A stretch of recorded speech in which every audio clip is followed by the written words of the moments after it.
So I did have some technical issues with this video and I've lost all the video for the two videos I recorded today. So instead of seeing my lovely face, I shall do you some overlays of book covers and such like. I hope you enjoy it still.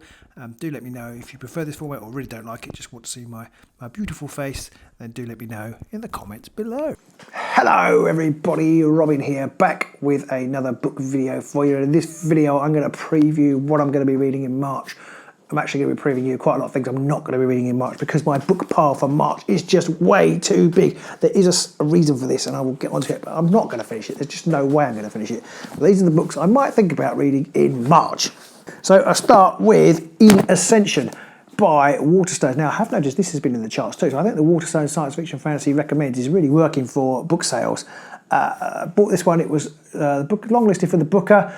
I don't know much about it actually. It's a Lee grew up in Rotterdam, drawn to the waterfront as an escape from an unhappy home life. Enchanted by the undersea world of her childhood, she excels in marine biology, travelling to the globe to study ancient organisms. When a trench is discovered in the Atlantic Ocean, Lee joins the exploration team, hoping to find evidence of the Earth's first life forms. What she finds calls into question everything we know about our beginnings. And there's more. So I'm really kind of looking forward to that. I've known very little about it, but I've grabbed it, I'm going to read it. This is because I struggle between the books that I've bought and the books that I've been sent to read, to review.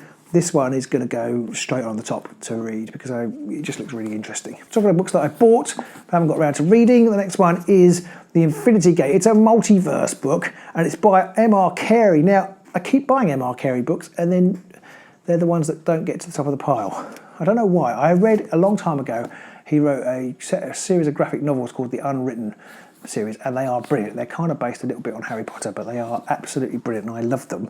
And I buy M.R. Carey novels and then my wife reads them and I don't get around to them. So I really want to read this. It is a multiverse novel and I do like a multiverse story. The only problem is I've got a feeling this one isn't going to make it to the top again. Maybe in April, we'll see.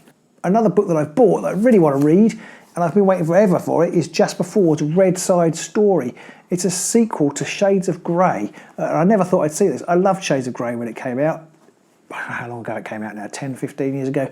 Thought it was brilliant, and then we never ever saw a sequel. I've given up on it, and it's here.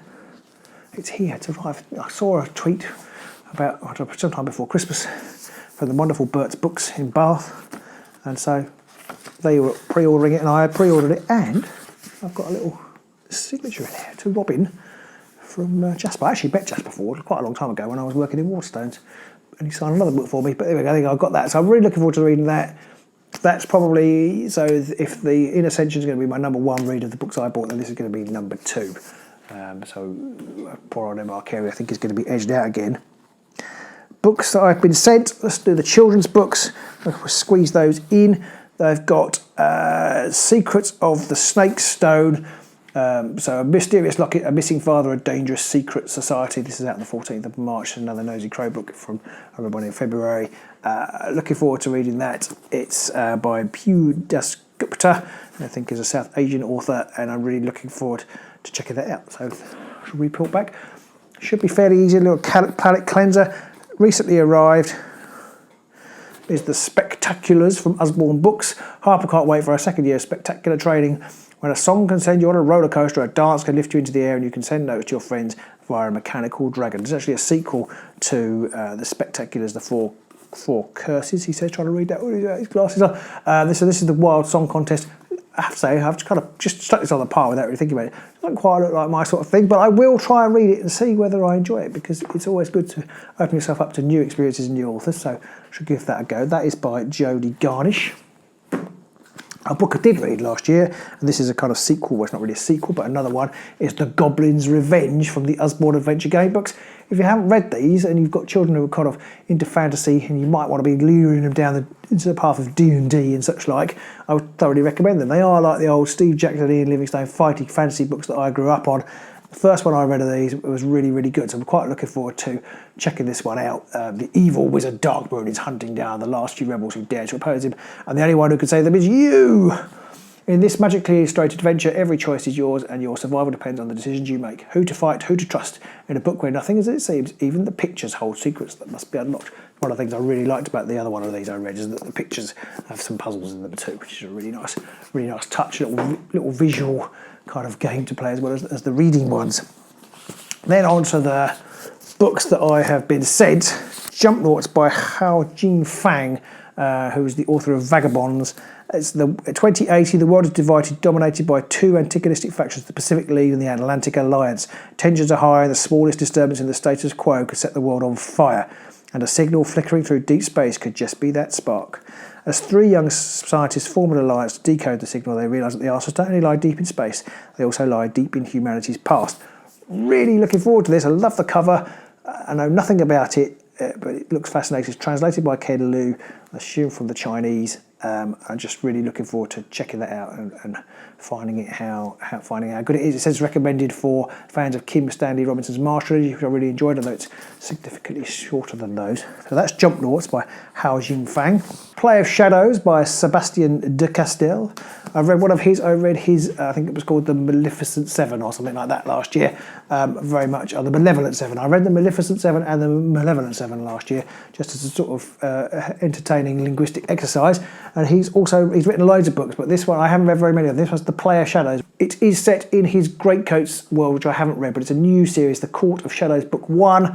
Everyone has a talent, and these days mine is running. So superb is my aptitude for panic flight that it almost makes up for my less admirable traits, which include cowardice, poor fencing skills, and a regrettable tendency to forget those faults while making bold threats against the brutish thugs who suffer no such deficiencies of their own. Run, rabbit, run. My pursuers cheered as they chased me through the bustling streets, abandoned alleyways, and over one crowded canal bridge and across the next. Run down your warren, run up the hill, run for the vixen before she makes the kill.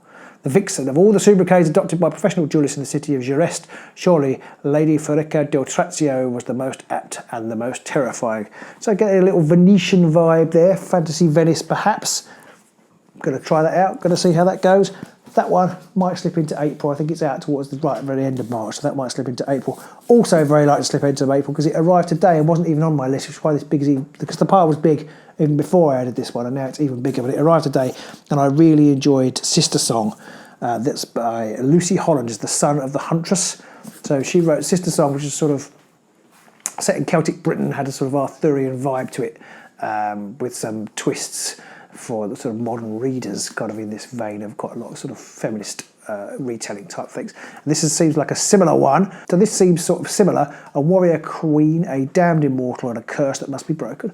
Britain, 60 AD. Hoping to save her lover and her hand from the Romans, Hurler makes a desperate pact with the otherworld king. She becomes lord of the hunt, and for centuries she rides reaping wanderers' souls until the night she meets a woman on a bloody battlefield, a Saxon queen with ice blue eyes. So again, we've got that kind of early British history vibe in the book. Queen Ethelstane, all those people I love, so I'm looking forward to reading that. Of Wessex is a proven fighter, but after a battlefield defeat she finds her husband's court turning against her. Yet King Inhe needs Ethel more than ever. The dead kings of Wessex are waking, and Inhe must master his bloodline's ancient magic if they are to survive. So, looking forward to that. I'd say she wrote, the Sister Song was a really, really good book. I think she's written some fantasy books under a different name as well, which I haven't actually read. But always great acclaim for Lucy Holland books. Can't wait to check this one out. Like I say, it'll probably sneak into April, but it arrived today, so I wanted to add it to the pile.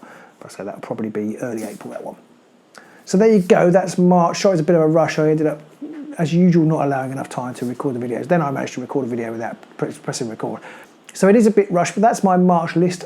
Hopefully you found it interesting. Let me know if you've got any. Let me know if you're going to read any. Let me know if any look interesting. Let me know what you're going to read in March. And I'll see you soon somewhere in the book garden. But maybe not when it's pouring with rain like it is today. Bye.